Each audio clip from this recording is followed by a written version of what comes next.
बराए करम हमारी हौसला अफजाई के लिए हमारा चैनल जरूर सब्सक्राइब कीजिए और बेल आइकॉन को प्रेस कर दीजिए ताकि हमारी हर नई वीडियो आपको वक्त पे मिल सके। औज़ुबिल्लाहिमिनश्शैतानिर्रजीम, बिस्मिल्लाहिर्रहमानिर्रहीम। अस्सलाम वालेकुम ख़वातीन और हज़रात, मैं हूं आपका होम्योपैथिक डॉक्टर रिजवान साकिब और आपसे मुखातब हूं शमा होम्यो क्लिनिक लाहौर पाकिस्तान से। आइए आज हम बात करते हैं पीसीओएस से। पीसीओएस क्या चीज़ है, या जिसको हम पीसीओडी भी बोलते हैं। ये है जिसको हम पॉलीसिस्ट सिंड्रोम या पॉलीसिस्ट डिजीज कहते हैं, या पॉलीसिस्ट डिसऑर्डर भी कहा जाता है। तो इसके बारे में हम बात करेंगे। आमतौर पर फीमेल जो होती हैं उनको ये मर्ज जो है वो 18 साल की उम्र से या 15 साल से 16 साल के दरमियान में शुरू होता है और ये 40 साल तक पीसीओडी या पीसीओएस, जिसको हम पीसीओस भी बोल देते हैं, तो ये मर्ज लाहक होता है। इसमें यह है कि बेऔलादी का अंसर तो है ही, कि बेऔलादी जो है वो इसमें खास काज होता है कि इनफर्टिलिटी या औरतों में बेऔलादी का अंसर पैदा हो जाता है। ये असल में पीसीओएस क्या चीज है, आइए पहले हम इसके बारे में बात करते हैं। पी से मुराद पोली, सी से मुराद सिस्ट और एस से मुराद सिंड्रोम, या हम इसको पी से मुराद पोली, सी से सिस्ट और डी से डिजीज या डिसऑर्डर। यानी हमारी जो सिस्ट है इसमें यूट्रस के अंदर या ओवरी के अंदर, उसको हम एक हो तो वो सिंगल होती है, लेकिन अगर ज्यादा हो तो उसको हम पोली बोलते हैं। अब ये जो ओवरी के अंदर सिस्ट पैदा हो जाती है उसको हम पीसीओएस कहते हैं।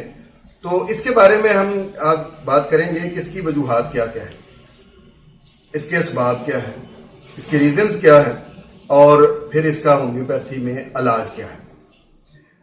सबसे पहली चीज यह है कि हम जब अगर रिप्रोडक्टिव सिस्टम जो है फीमेल का उसकी बात करें तो इसमें 3 चीजें होती हैं जो मेन होती हैं। पहली चीज ओवरीज हैं, दूसरी फ्लोपियन ट्यूब्स हैं और तीसरी यूट्रस है।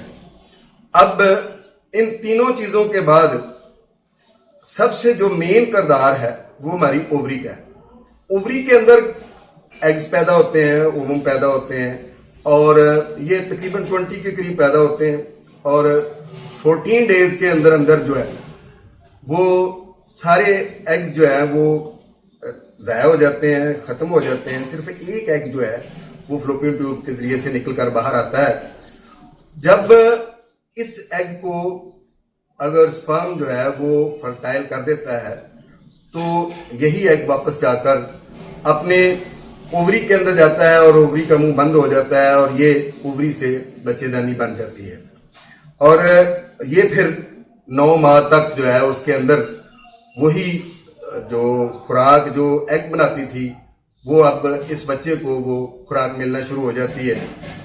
अब ये जो चीज है 20 एग्स जो बने, अब उनमें से जो अगर फर्टिलिटी नहीं हुई है और ये एग जो है एक तो ज़ाया हो गया, अब वो फर्टिलिटी के बगैर ही वो एग जो है वो चला गया है। अब बाकी जो अंदर 20 एग्स हैं वो अगर इमेच्योर थे और उन्होंने बर्थ होकर और वो मेंसेस शुरू नहीं हुए हैं और वहां पे जब मेंसेस डिले हो गए हैं तो ये गांठों की सूरत में ओवरी के अंदर ये चीज बननी शुरू हो जाती है जिसको हम सिस्ट बोलते हैं। अब वो वहां पे कई सिस्ट जो है वो पैदा होनी शुरू हो जाती हैं जिसको हम पॉलीसिस्ट कहते हैं। बनने की वजूहात क्या है, ये जो सिस्ट बनती हैं इसमें यह है कि सबसे पहले तो हार्मोनल डिसऑर्डरनेस होती है। हार्मोनल डिसऑर्डरनेस में क्या है, वो ये है कि एक मेल हार्मोन भी हमारी ओवरी पैदा करती है, एंड्रोजन जो है वो। एस्ट्रोजन के अलावा ये जो हार्मोन होता है एंड्रोजन जो है ये असल में तो मेल में पैदा होता है, लेकिन बड़ी माइनर सी मिकदार में फीमेल में भी ये पैदा हो रहा होता है। इसी वजह से औरतों के जेर नाफ भी बाल होते हैं जो आर्मपिट में भी बाल होते हैं, तो ये उसी हार्मोन की वजह से होते हैं। और लेकिन ये इस कदर कम मिकदार में होता है कि ये हमारे जो जैसे लिप्स पे बाल हैं, या हमारी जो दाढ़ी है, या हमारे जिस्म पर जो मर्दों के बाल हैं, या हमारी आवाज मोटी है, तो ये चीजें औरतों में नहीं है। और इसकी वजह ये है कि उनमें ये हार्मोन जो है वो इंतहाई कम मिकदार में पैदा होता है। लेकिन कुछ औरतें ऐसी होती हैं जिनमें ये हार्मोन ज्यादा मिकदार में पैदा होता है। ज्यादा मिकदार में पैदा होने की वजह से जहां ये पीसीओएस पैदा होती है, पॉलीसिस्ट ओवरी जो है ना वो बनती है, वहां साथ साथ अनवांटेड हेयर्स भी पैदा हो जाते हैं, आवाज भारी होना शुरू हो जाती है, जिस्म में मोटापा आना शुरू हो जाता है, ओबेसिटी जो है ना वो होनी शुरू हो जाती है, और बेऔलादी का अंसर होना शुरू हो जाता है। ये चीज जो है ये हार्मोनल डिसऑर्डर की वजह से भी सिस्ट पैदा होती हैं ओवरी के अंदर। अगली चीज क्या है? दूसरी चीज यह है कि ये जेनेटिक भी होता है, मौरूसी भी होती है। यानी अगर वालदा को है या बड़ी सिस्टर को है तो बाज दफा ये है कि जो आपको भी हो सकती है। फिर इसके अलावा यह है कि आपका इंसुलिन इम्बैलेंसमेंट जो है, इंसुलिन का इम्बैलेंस होना, पैंक्रियाज का प्रॉपर इंसुलिन का जो है वो खारिज ना करना, उसकी वजह से भी ये पीसीओएस जो है वो पैदा होती है। इसके अलावा एक चीज जो खास तौर पर कॉमन है वो ये है कि मोटापा जो है, ओबेसिटी जो है, ये भी पीसीओएस का बायस बनती है। लेट शादी होना, ज्यादा देर के बाद शादी होना, या शादी होने के फौरन बाद मियाँ बीवी का इकट्ठे ना रहना, कि वो इस मुल्क में है और मियाँ जो है दूसरे मुल्क में चले गए हैं, या कोई इस तरह से कोई मामला हो गया कि ज्यादा वक्फा शादी के बाद जो है ना इंटरकोर्स में हो गया, तो उसकी वजह से भी ये पीसीओएस बन जाती है। पीसीओएस की अलामत क्या? अब बाहर तो कोई अलामत नजर नहीं आती, आमतौर पर यही होता है कि मेंसेस डिले होना शुरू हो जाते हैं, फिर यह है कि जिस्म फूलना शुरू हो जाता है, और इसके अलावा यह है कि पेशाब बहुत ज्यादा आना शुरू हो जाता है, क्योंकि वो इंसुलिन प्रॉपर जगह पर नहीं पहुंचती है हर जगह पर जिस्म के हर हिस्से में, तो उसकी वजह से ये प्रॉब्लम होती है। फिर चेहरे पर बाल आना शुरू हो जाते हैं, पूरे जिस्म पर बाल आना शुरू हो जाते हैं, चिन डबल होना शुरू हो जाती है, आवाज बद्दी होना शुरू हो जाती है। मेंसेस डिले तो जरूर होते हैं, लेकिन जब शुरू होते हैं तो फिर बहुत ज्यादा आने शुरू हो जाते हैं, एक्सेसिव ब्लीडिंग होनी शुरू हो जाती है। तो ये वो, और पेल्विक में नीचे जो बोझ लोड महसूस होना शुरू हो जाता है, हर वक्त जो है ना बोझ सा महसूस होता है।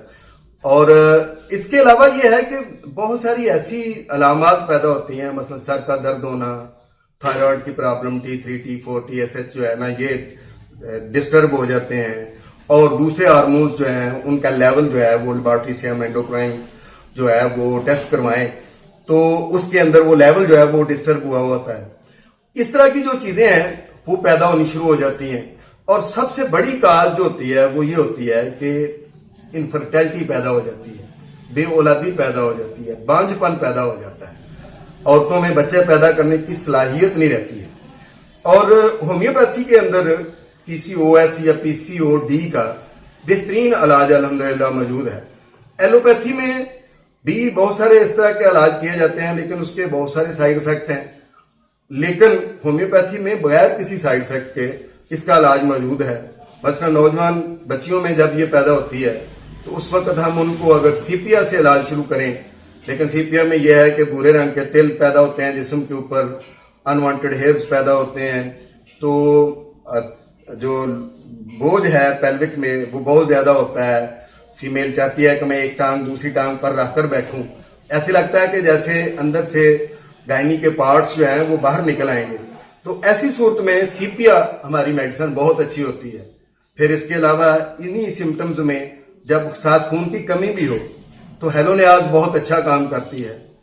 जो औरतें पीसीओएस की वजह से मोटापे का शिकार हो जाती हैं, जिस्म पुलपुला हो जाता है और नीचे बोझ रहता है, पेट बढ़ जाता है, तो उनमें कलकेरिया कार्ब जो है वो बड़ा अच्छा काम करती है ऐसी सूरत हाल में।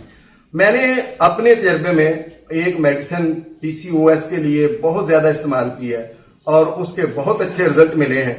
वो हमारे पास है आरोम्योर नेट्रोनेट्रिकम। ये बहुत अच्छा रिजल्ट देती है।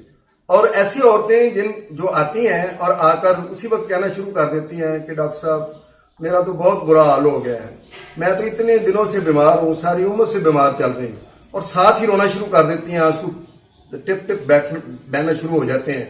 तो ऐसी औरतों के लिए पल्सा केला बहुत अच्छी मेडिसिन है। ये मेंस्ट्रुएशन डिसऑर्डर को भी कवर करती है। होम्योपैथी में पीसीओएस के लिए बहुत सारी मेडिसिन हैं। मैंने वो सारी मेडिसिन भी यहाँ पे नोट नहीं करवाई हैं या बयान नहीं की हैं, और मैंने होम्योपैथिक मेडिसिन की पोटेंसी भी नहीं बताई है। वो इसलिए कि पीसीओएस में या पीसीओडी में सेल्फ मेडिकेशन जो है वो बाज दफा नुकसानदेह भी हो सकती है, क्योंकि ये मसला जो है आगे नस्ल पैदा करने का है, आगे नस्ल को बढ़ाने का है। तो इसमें अगर हम कोई गलत किस्म की मेडिसिन या कोई गलत पोटेंसी खा लें या गलत पोटेंसी से इलाज शुरू कर लें तो बाज दफा कॉम्प्लिकेशन पैदा हो सकती हैं। बहुत शुक्रिया, आपने मेरी वीडियो को गौर से सुना। अगर आपको मेरे बारे में होम्योपैथी के हवाले से या ये जो मैंने वीडियो जो दी है इसके हवाले से कोई जहन में क्वेश्चन हो या आपकी अपनी सेहत के हवाले से कोई भी मसला हो आपको, तो मेरा व्हाट्सएप नंबर ये मौजूद है, इस पे आप राब्ता करें। मैं इंशाल्लाह आपको सेटिस्फाई करने की कोशिश करूंगा। अपनी सेहत का ख्याल रखिए। अल्लाह हाफिज। अस्सलाम वालेकुम।